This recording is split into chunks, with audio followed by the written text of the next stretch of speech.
Nagaan Waaqayyoo isiniif haa ta'u. Ani maqaan koo lallabaa Wangeelaa Maanu'eel Tasfaayin jedhama. Waldaa warra Wangeelaa Makaana Yesuus keessaa kan waaqeffadhu.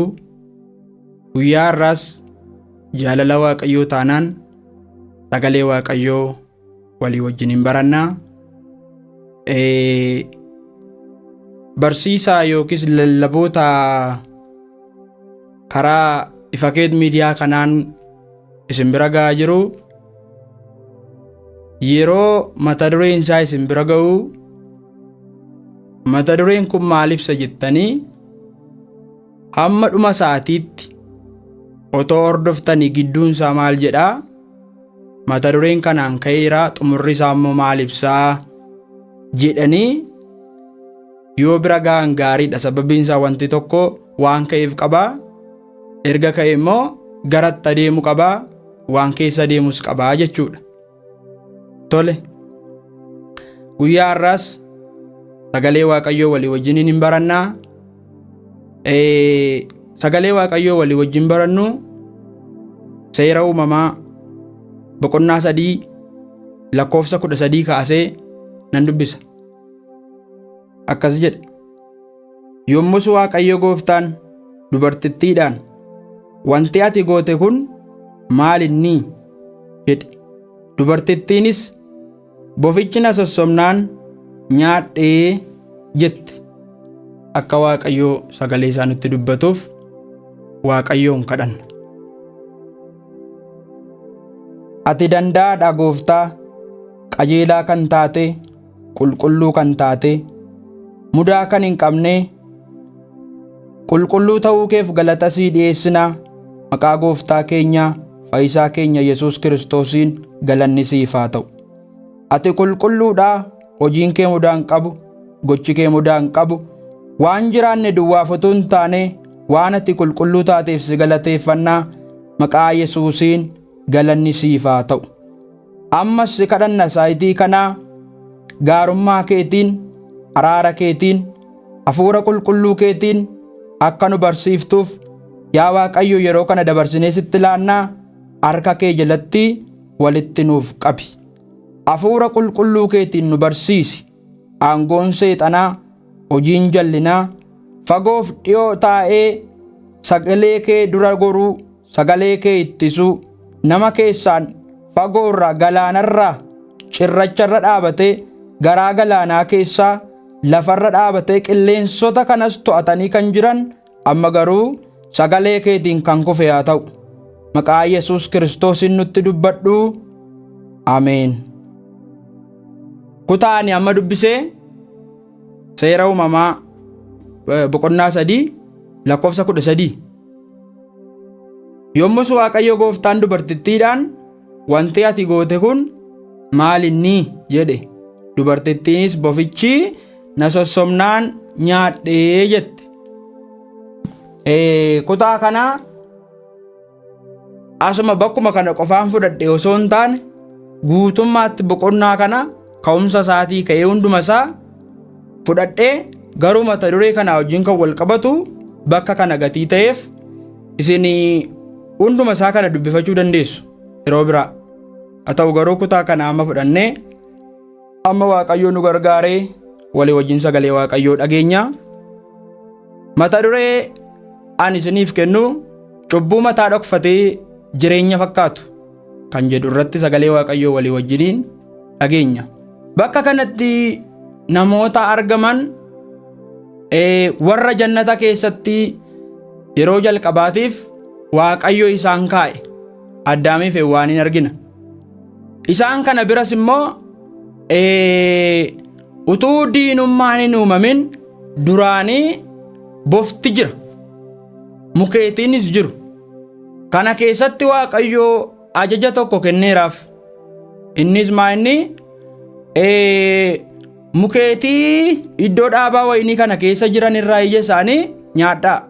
Garuu isa iddoo dhaabaa wayinii kana walakkaa jirurraa hin nyaatinaa jedheen. Garuu bofti kun maal godhaa? Dhufee Waaqayyo maal isiniin jedhee gaafate. Wanta Waaqayyo Hewwaaniif Addaamiin jedhe sanaa afaan irraa baasee akkas nuun jedhe jennaan isa isheen irraa Waaqayyo nu ittiseera jette sana bofti hubatee lakkii jedhe Waaqayyoo fi jara sana diinummaa gidduu kaa'e. Waan Waaqayyo dhiisaa jedhee lakki akkas miti ittiin jedhee akka diinummaan Addaamiif Hewaaniif Waaqayyoo gidduu goruu kan taasise bofa. Na sossobnaanii anis nyaadhee jette. Na sossobee waan sossobamteef in nyaatte. Nyaachuun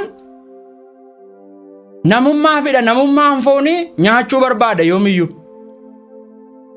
Garuu nyaanni tokko tokko maalitti geessa jechuun barbaachisaadha. Iddoo kanatti waan namummaa isheetiin waan nyaatteef yaada Waaqayyoo irra dabarte. Yaada Waaqayyoo irra waan dabarteefi as dhufee boqonnaa 15 booddee immoo maal jedhaa? Erga Addaamii fi Hewaan cubbuu hojjetanii diinummaan kun Waaqayyoof Addaam gidduu gale. Karaa eenyuu? Karaa bofaa. Jalqabaa diinummaan qaban. Ergasii diinummaan uumame. Diinummaan uumame kun immoo wantoota lamatu argaman. Isaanis inni erga diinummaan boqonnaa 3 lakkoofsa 15 kanarratti uumameeti tokko boftis diina namaa ta'e. Lammata cubbuunis diina namaa ta'e. Bofti mataa dhoffata yeroo baay'ee. Waan mataa dhoffatuu fi cubbuu mataa dhoffatee hojjechiise. Akkuma nama isinitti mee cubbuunis nama ajjeesa. Lakkoofsa 15 boqonnaa 3 kanaa kaasee bofis nama ajjeesuu jalqabe. Diinummaatu namaaf bofa gidduu seenee Waaqayyoof nama gidduu seene. Cubbuun mataa dhoffate kun karaa bofaa achi as seene. Cubbuun mataa dhoffate bara keenyaarraa immoo mata duree keenya wal qabsiisee dubbadhu akka bofaati. Bofaa mataa nama dhokfate yoon dhoofne yoo hin ajjeefne nama ajjeesa. Bofa mataa nama dhokfate. Erga jannata keessaa ba'anii cubbuunis bofis diina isaanii ta'ee jedhe. Cubbuu hojjetan kana keessatti isa hojjetan irratti iyyuu fuula Waaqayyooti baqatan. Maaliif? Waan Waaqayyo jedhe irraa kaatanii isa Waaqayyo jedhe dhiisanii kan isaanii jalqaban waan ta'eef. Wanti hin ajjeefne immoo nama ajjeesa. Haalota keenya kanaan wal qabsiisnee yeroo laallu cubbuun dhaloota mataa dhoffateera. Wanti mataa nama dhoffate immoo nama ajjeesaa inneerra. Utuu mul'ataa ta'ee dhaloonni kun cubbuu kana ajjeesee jiraachuu danda'a. Amma garuu akkuma bofaa mataa dhoffate. Jireenya fakkaataa mataa dhoffate. Macaafni qulqulluun maal jedhaa? Gatiin cubbuu du'aa jedha. Namni cubbuu hojjetu hin du'a. Namni bofaan hiddames hin du'a. Garuu kana keessatti bofaan du'u wayya. Yeroo ammaa kana keessatti cubbuu hojjetanii cubbuun du'urra. Sababiinsaa Yesuusitti yoo amantee duute ta'e yookiis Yesuusitti amantee yoo duute jireenya bara baraa qabda. Yesuusitti namanii yoo duute garuu jireenya hin qabdu. Yesuusitti amanteennan cubbuun kee sirraa du'eera. Yesuusitti amantee yoo duute cubbuun kee du'aadha. Sirratti taaboo hin qabu. Utuu Yesuusitti namaniin jiraatta yoo ta'e garuu Yesuusumatti amanuu dhiisuu keetiif iyyuu ati cubbamaadha. Cubbuun kun mataa si dhokfate malee jireenya jette malee Yesuusitti amanuu dhiiftee jireenya jetteetu Yesuusii alatti jireenya filatte malee Yesuusitti amanuu dhiisuu keetiif cubbuun sun si ajjeesa. Yesuusitti amanuu dhiisuun cubbuudha. Yesuusitti amantee yoo duute garuu dhagni warra du'anii yookiis dhagni warra Yesuusitti utuu jiranii obbaafatan jiraa jedha. Dhagna du'aa ka'uu qabu jedha. Warri utuu Yesuusitti jiranii obbaafatan dhagna du'aa ka'uu qabu jedha. Sagaleen Waaqayyoo hundinuu yakkaniiru ulfinni Waaqayyoo isaanitti irrateeraa jedha. Garuu cubbamaa yaada garaa isaa geeddaratetti immoo nan araaramaa jedha. Kana keessatti yoo Yesuusitti namanne ta'e atamayyuu cubbamaadha. Fuula Yesuusitti hin deebitu Yesuusitti namantu yoo ta'e Yesuusitti amantee immoo cubbuu hojjetteetta yoo ta'e Yesuusitti amantee of duubatti yoo ajjeeftu ta'e fuulduratti si ajjeesa. Ija araara kadhattee Yesuusitti amantee cubbuu ajjeeftee ofii jiraattu namatti amantee cubbuu jiraachiftee ofii keetti du'aa jirtaati. Yesuus Kiristoosiin cubbuu kee ajjeeftee ofii jiraachuurraa mirga cubbuu keetiif laattee cubbuu kee jiraachiftee of ajjeesaa jirtaati. Ergaa Yohaannis isa duraa boqonnaa 5:5 eenyuutu biyya lafaa mo'uu danda'a? Yesuus Kiristoos ilma Waaqayyoo ta'uusaa nama amanutu biyya lafaa moota. Kun sagalee Waaqayyooti. Yesuusitti yoo amante biyya lafaa moota. Yesuusitti namantu yoo ta'e biyya lafaatu si mo'a. Cubbuu kanaan dura hojjettee fuula Waaqayyootiin baqatin. Maaliif? Harki araara Waaqayyoo ammayyuu diriiree jira jedha Macaafni Qulqulluun. Hundumtuu keessa ture.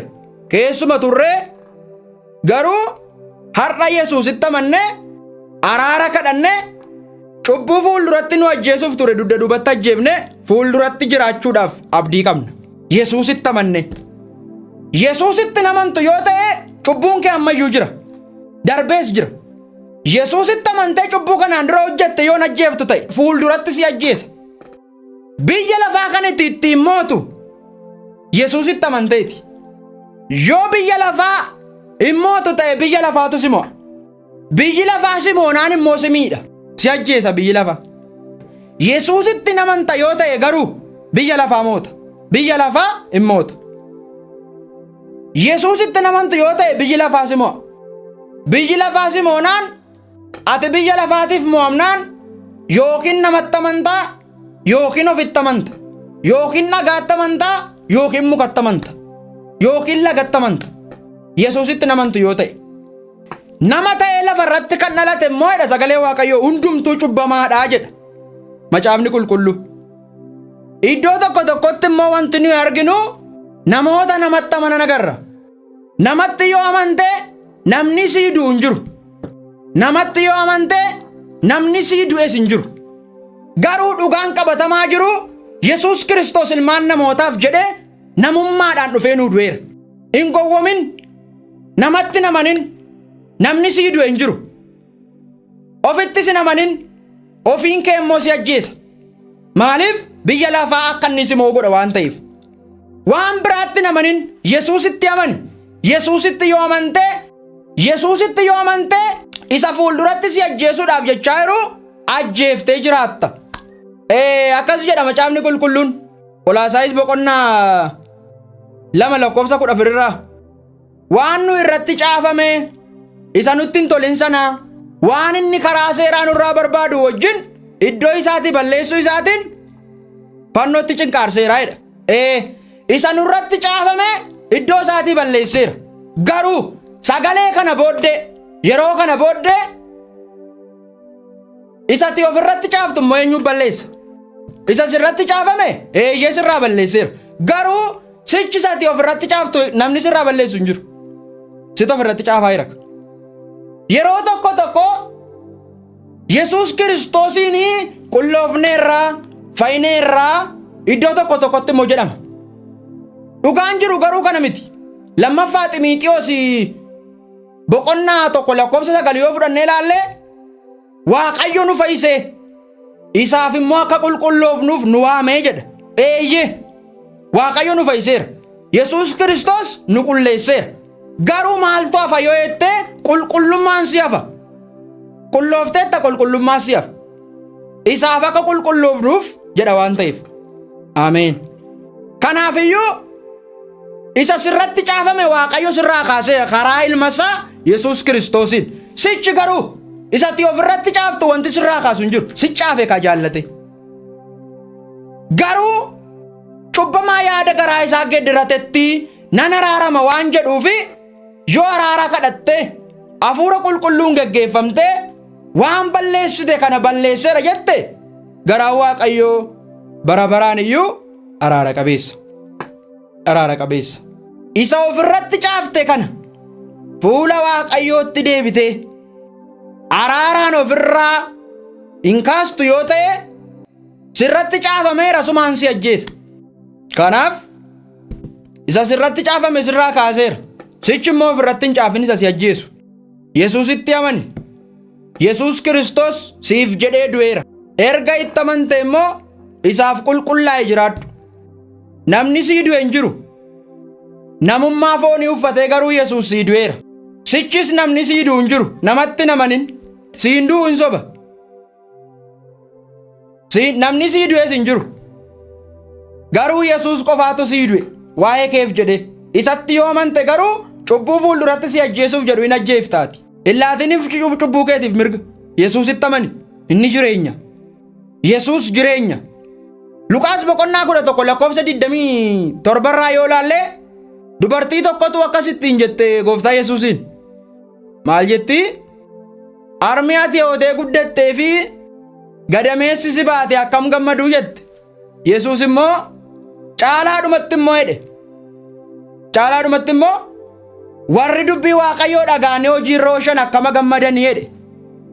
Akkama gammadanii jedhe. Kutaa kana irratti isa namni jedheef isa Waaqayyo jedhee agarra. Yesuus Kiristoos garuu isa Waaqayyo jedhe kan hojiirra oolchu akkama gammadu caalaatti immoo jedhe. Kutaa kana isa namni jedheef isa Waaqayyo jedhe jira. Inni Waaqayyo jedhe maa inni namni jedhe maa inni. Ila inni namni jedhu namatti si amansiisa. Inni Waaqayyo jedhu garuu Yesuusitti si amansiisa. Meegaa isa namni jedhe fudhattee namatti amanaa jirta moo? Isa Waaqayyo jedhe fudhattee Yesuusitti amanaa jirta. Kun gaaffiidha. Isa Rabbi jedhe dhiiftee namatti amanaa jirta moo? Isa Waaqayyo jedhe fudhattee Yesuusitti amanaa jirta. Inni namni jedhu namatti amaniidha. Inni namni jedhes namatti amaniidha. Inni Waaqayyo jedhe garuu Yesuusitti amaniidha. Kamiin fudhatta egaa? Isa Waaqayyo jedhu fudhatta moo? Isa namni jedhu fudhatta. Yoo isa namni jedhu fudhatte namatti amanta. Yoo isa Waaqayyo jedhu fudhatte garuu Yesuusitti amanta. Yesuusitti kan si amansiise Waaqayyoodha. Namatti kan si amansiise immoo eenyudha? Eenyudha? Mee namni si du'e eenyu jira? Yesuus namummaan si du'e garuu jira. Mee namni si du'uudhaaf jechaa jiru eenyu jira? Hin soba. Yesuus si du'e garuu jira. Isatti yoo amante hin duutu. Yoo isa si du'e kanatti namantu yoo ta'e ofii keetii dabartee duutaati. Waaqayyo eessatti Yesuusitti amanaa jedhe yoo jette Wangeela Yohaannis boqonnaa 3 lakkoofsa 16 yoo dhattee ilaalte Waaqayyo akkasitti tokkicha ilma isaa amma kennuufitti biyya lafaa jaallate. Kun immoo isatti kan amanu hundinuu jireenya bara baraa qabaatuuf malee abaduuf miti jedha. Yesuusitti akkati amantu kan godhe Waaqayyoodha. Namatti akkati amantu kan godhe immoo Caaffanni namatti amani jedhee si ajaje sun eessara? Eessanni? Isa Waaqayyo jedhe filatte moo? Isa namni jedhe filatta? Isa Waaqayyo itti amani jedhee ajaja baasetti amantee jiraatta moo? Isa namni jedhetti amantee duuta? Isa kamsi hoyya? Moo isa ofii keetiitti amantutti si amantee duuta? Garuu kan si baasu isa namni jedhetti amanuu miti. Ofii keettis amanuu miti. Isa Waaqayyo jedhe Yesuus Kiristoositti amanuudhaan jiraatama. Ameen. Yesuusitti amanaa kan jedhe Waaqayyoodha. Yesuusitti amanaa kan jedhe Rabbi. Namatti amanaa kan jedhe garuu nama. Luqaas boqonnaa 11 lakkoofsa 27 kana qayyabadha. Iddoo tokko tokkotti immoo namoonni tokko tokko Yesuus Kiristoos ilmaan namootaaf jedhee namummaa uffatee du'e kana isa namummaan nuu du'e kana Waaqni hin du'aa Waaqayyo hin du'aa yeroo isaan itti jedhantu argina. Dhugaan jiru garuu Yesuus Kiristoos namummaadhaan du'e malee waaqummaan isaa bara baraan jiraataadha. Hin duunes hin du'us. Yesuus Kiristoos kaleessa isa ture. Har'as bara baraanis isuma sana. Kan inni ittiin sii du'e namummaa isaatiin waaqummaan isaa bara baraan jiraataadha. Waaqni hin du'aa jedhanii yeroo isaan nama du'etti amananii nama umurii isaa fixee du'e nama sagantaamti Waaqayyo umurii ammi Waaqayyo ayyamee fi xumuramnaan du'etti yeroo isaan amanan agarra. Garuu namoonni akkasii namatti amanu erga ta'e darbanii ofii isaaniitii du'u. Isa isaaniif jedhee namummaan du'etti waan hin amanneef. Yesuus namummaadhaan du'e malee waaqummaadhaan hin duune. Seera uumamaa boqonnaa 3 lakkoofsa 23 nan dubbisa. Kanaafis Waaqayyo Gooftaan nama iddoo dhaabaa Eden sana keessaa gad baasee namichis lafa ofii isaatii biyyoo isaa irraa kutame sana akka qotu hin godhe. Waaqayyo nama gadoofe karaa isa gara muka jireenya kennuutti geessu sanas in eegsise. Isa eegsisuudhaafis muka iddoo dhaabaa Eden gara ba'a biiftuutiin kirubeeliif billaa akka ibiddaa boba'u isa gara hundumaatti naanna'us in dhaabee. Ameen. Kutaa kana irratti kan nu laallu jalqabumaa kaafnee ilaalleerra. Jannata keessatti uumaman Addaamiif Hewwaanii garuu boftii cubbuu hojjechiisee beenyaan cubbuu immoo du'a waan ta'eef keessaa gayyaasise. Jannata keessaa gayyaasise. Namni nu keessaa cubbuu hojjechuu isaatiin akka isa tokko nu keessaa ta'eera jedhee Waaqayyo kana booddee namni bara baraan jiraachuun isaaf hin ta'uu jedhee nama jannata seenne sana keessaas gadoofe. Erga gadoofe immoo karaa jannatatti geessu balbala sana immoo in eegsise. Erga eegsise immoo billaa kirubeelitti kenne kallattii arfaniin qara kan qabu, kallattii arfaniin naanna'ee karaa jannataa sanarraa eeguu yookiis karaa jannataa sana ittisuu kan danda'u billaan kirubeeliif kenname. Yesuus Kiristoos namummaan dhalachuun isaa kan inni barbaachiseef kutaa kanaaf. Sababii kutaa kanaatiif Yesuus namummaan dhalachuun barbaachise. Sababiin isaa waaqummaan hin dhiigu, namummaa dhiiga malee. Yesuus waaqa ta'ee utuu jiru karaa jannataa kana nuu banuudhaaf wangeela Yohaannis boqonnaa 14 lakkoofsa 6 kana fiixaan baasuudhaaf namummaa uffate. Namummaa uffate namummaadhaan dhufee nuu dhiige. Dhiiguu kan danda'u namummaadha malee waaqummaa miti. Billaadhaan miidhamuu kan danda'u, gorra'amuu kan danda'u, madaa'uu kan danda'u namummaadha. Billaan kan dha'u waaqa miti. Billaan waaqayyoon hin dha'u. Namummaadha malee. Kanaaf Yesuus karaa jannataa eegame kana saaquudhaaf wangeela Yohaannis boqonnaa 14 lakkoofsa 6 fiixaan baasuudhaaf namummaa dhiiguu nuuf uffatee dhufe. Namummaa dhiiguu uffatee dhufe. Karaa cufame kana dhagna dhiiguun dhufee bane. Dhagna dhiiguuf dhagna madaa'uun, dhagna waraanamuun namummaadhaan dhiigee dhiiga qulqulluu dhangalaasee karaa kana dhufee nuu bane. Waaqummaadhaan dhiige utuu hin taane namummaadhaan dhiige. Namummaadhaanis du'e. Qolaasaayis boqonnaa 1 lakkoofsa 22 irraa argachuu dandeessu. Yesuus Kiristoos namummaadhaan du'e malee waaqummaadhaan miti. Yesuus Kiristoos isa sii du'e kanatti namantu yoo ta'e dabartee ofii keetii duuta. Nama isaa umurii isaa fixee lafarraa du'e kanatti amanta yoo ta'e ofii keetii dabartee duuta. Garuu dhugaan jiru namni sii du'e hin jiru. Yesuus Kiristoos sii du'e jira. Yesuus Kiristoos sii du'e kanatti immoo hin amantu taanaan dabartee ofii keetii duuta. Yesuusitti amanuu dhiisuun cubbuudha jedheera. Cubbuu keessaayyuu cubbuu mataa dhokfateedha. Mataa si dhokfate malee si ajjeesa dubbiin kun. Bofti mataa nama dhokfate akkuma nama ajjeesu cubbuun mataa nama dhokfate nama ajjeesa. Cubbuu bofti tokko. Cubbuunis nama ajjeesa, bofis nama ajjeesa.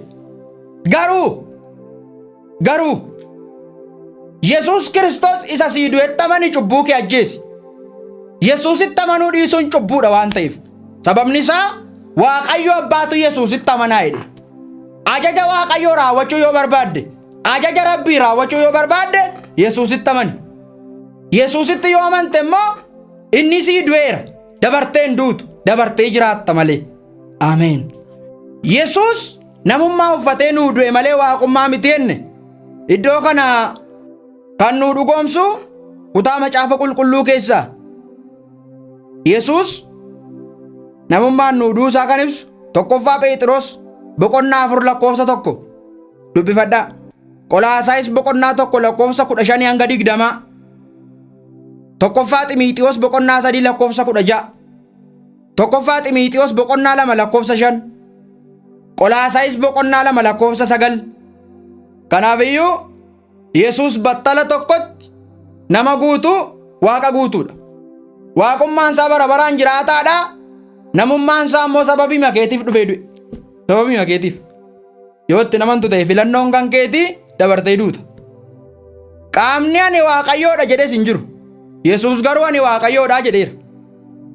Inni iyyuu afaan isaatiin ani Waaqa hin jennee jedhu iddoo baay'eetti.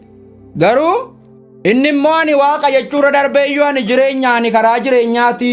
Ana malee karaan gara Abbaa geessu hin jiru. Ani dhugaadha. Ana jireenyii jedhe.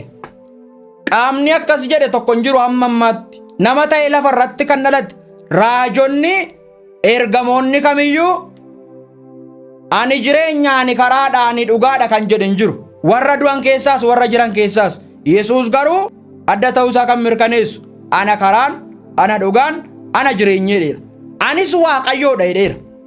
Garuu inni ani Waaqayyoo miti jedhee jedhu yookiin immoo inni Waaqayyoo miti jedhu Yesuus afaan isaatiin kan inni dubbate.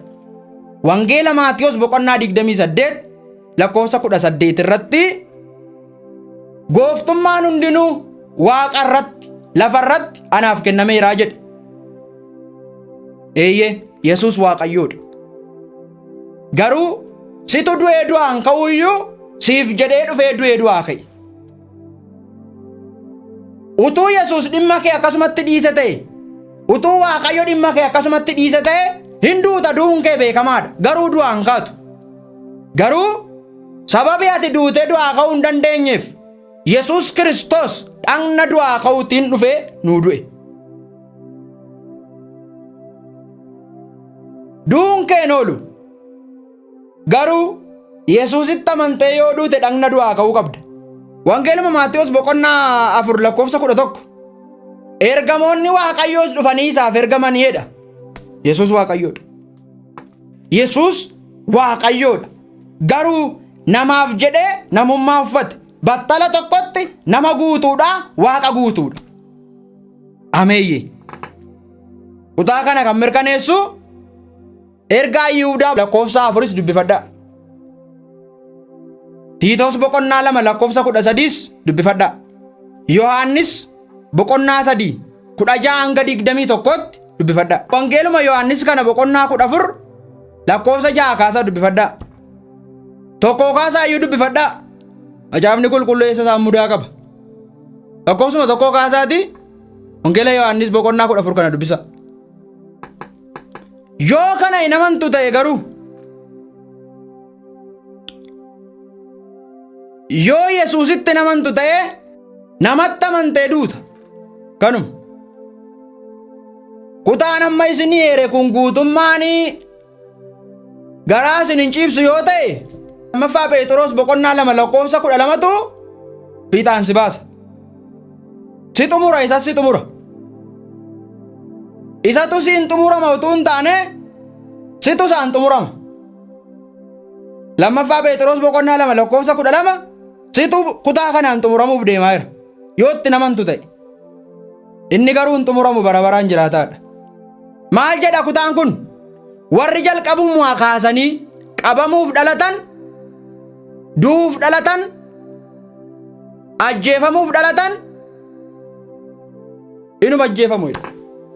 Ati Yesuus isa si ajjeefame kanatti namantu yoo ta'e dabartee ajjeefamta.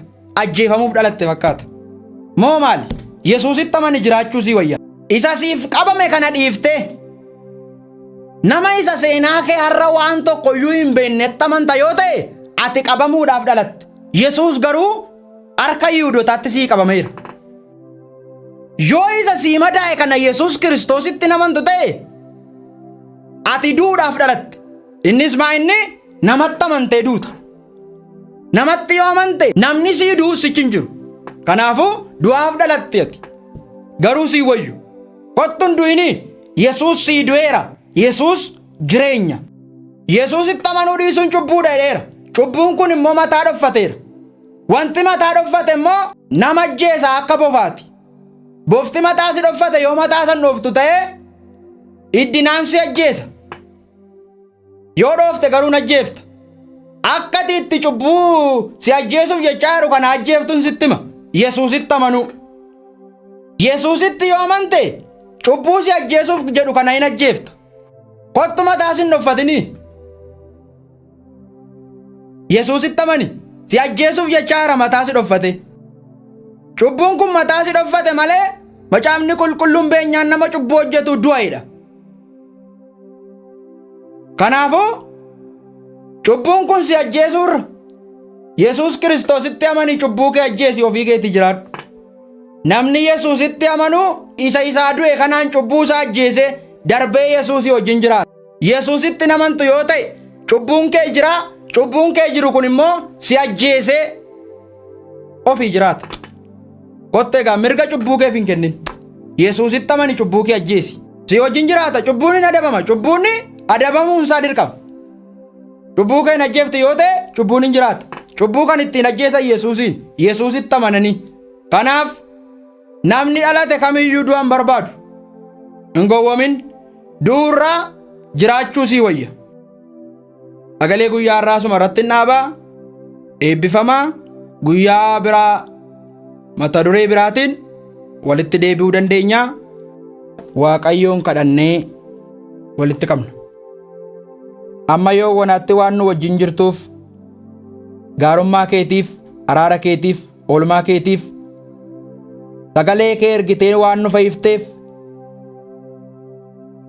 maqaa Yesuus Kiristoosiin Waaqayyo galanni siif haa ta'u. Ammas sagaleen kun hojii hojjetu. Lafa fagoof dhiyootti hojii hojjetu. Aboo du'aa jalatti qabamanii kan jiran maqaa Yesuusiin ittiin jalaa ba'an. Itti amananii jireenya kan ittiin naqan si ilma Waaqayyoo Yesuus duwwaadha. Macaafni qulqulluun akka dubbatutti inni hamaan Waaqayyicha bara si'anaa sammuu warra hin amanin sanaa jaamseeradha. Sammuu warra hin amanin inni jaamse maqaa Yesuusiin irraa diiggatu. Sagalee kanaan irraa diiggatu. Fagoof dhiyootti nama ta'ee lafarratti kan dhalate guutummaa irraa diiggatu. Maqaa Yesuus Kiristoosiin. Ameen.